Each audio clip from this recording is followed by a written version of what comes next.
விஜயும் வந்திருந்தவங்க கிட்ட நீங்கள் சொல்கிறத நாங்கள் எப்படி நம்புறது? அதுக்கு உங்ககிட்ட ஏதாவது ஆதாரம் இருக்கான்னு கேட்க, அதுக்கு அந்த பையனும் இதோ இதுதான் ஆதாரம்னு சொல்லிட்டு அவங்களோட ஃபோனில் சந்தானத்தோடு சேர்ந்து குடும்பமாக எடுத்த ஃபோட்டோஸ் நிறையவே எடுத்து காட்டுறாங்க. இதை பார்த்துட்டு சாரதா ஒரு பக்கம் அதிர்ச்சியில் நின்றுக்கிட்டு இருக்க, காவேரியும் அதே மாதிரி தான் நின்றுக்கிட்டு இருக்காங்க.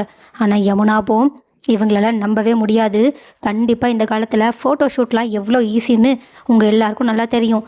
அதனால தான் இவங்க அந்த மாதிரி ஒரு விஷயத்தை எடுத்துகிட்டு வந்திருக்காங்கன்னு சொல்லிட்டு அவங்க சத்தம் போடுறது மட்டும் இல்லாமல் உடனடியாக போலீஸ்க்கு கால் பண்ணுங்க நிவின்னு சொல்ல, அதுக்கு வந்திருந்த அந்த பையனும் தாராளமாக கால் பண்ணுங்க, எங்களுக்கு எந்த பிரச்சனையும் கிடையாதுன்னு சொல்ல, உடனே வந்திருந்த அந்த அம்மாவும் இங்கே பாருங்கள், உண்மையாகவே அவர் எங்கள் கூட தான் வாழ்ந்துக்கிட்டு இருந்தார். அதில் உங்களுக்கு நம்பிக்கை இல்லைன்னா வேணால் வாங்க, எங்கள் கூட கத்தாருக்கு வாங்க, அங்கே இருந்தவங்க அவங்க கூட வேலை செஞ்சவங்கன்னு எல்லார்கிட்டேயும் விசாரித்து பாருங்கள்.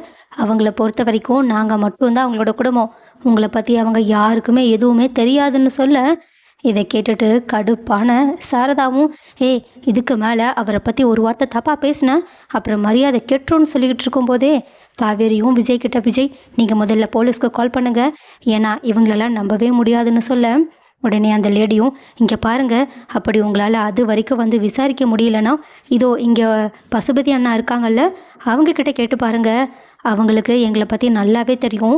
அவரும் என்னை பற்றி எல்லா விஷயத்தையுமே அவங்கக்கிட்ட சொல்லியிருக்காங்க.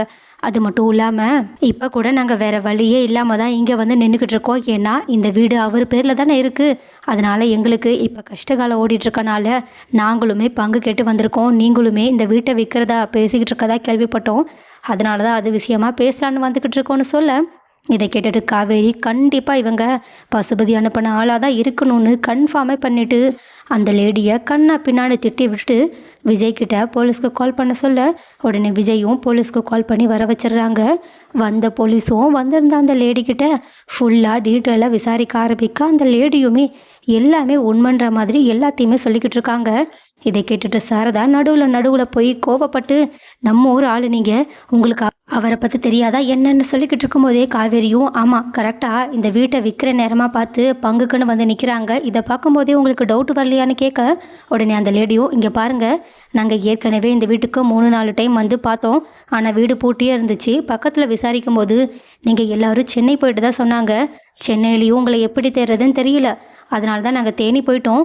ஆனால் இப்போ தான் நீங்கள் வீட்டை விற்கிறதுக்காக ஊருக்கு வந்திருக்கீங்கன்ற தகவல் கிடச்சிச்சு. அதனால தான் உடனே கிளம்பி வந்து உங்ககிட்ட இந்த உண்மையை சொல்லிக்கிட்டு இருக்கோம். மற்றபடி எங்களுக்கு எந்த ஒரு தப்பான நோக்கமும் கிடையாது, தயவு செஞ்சு எங்களை புரிச்சுக்கோங்கன்னு சொல்லிக்கிட்டு இருக்காங்க. அது மட்டும் இல்லாமல் அந்த பையனும் இங்கே பாருங்கள், தோட்டம் வீடு அது இதுன்னு சொத்து பத்துக்கான எல்லா டாக்குமெண்ட்ஸோட காப்பியையும் அவர் ஏற்கனவே எங்ககிட்ட தந்து வச்சுருக்காங்க.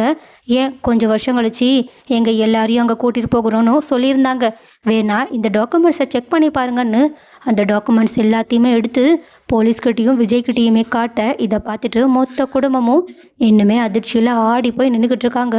ஸோ கைஸ், வந்திருந்த லேடி உண்மையாகவே சந்தானத்தோட மனைவியா என்ன? அப்படி இல்லைனா காவேரி சந்தேகப்படுற மாதிரி பசுபதியோட அடுத்த பிளான் தானா என்ன? இந்த உண்மையை எப்படி தான் விஜயும் காவேரியும் சேர்ந்து கண்டுபிடிக்க போகிறாங்கன்றத பொறுத்திருந்து பார்க்கலாம்.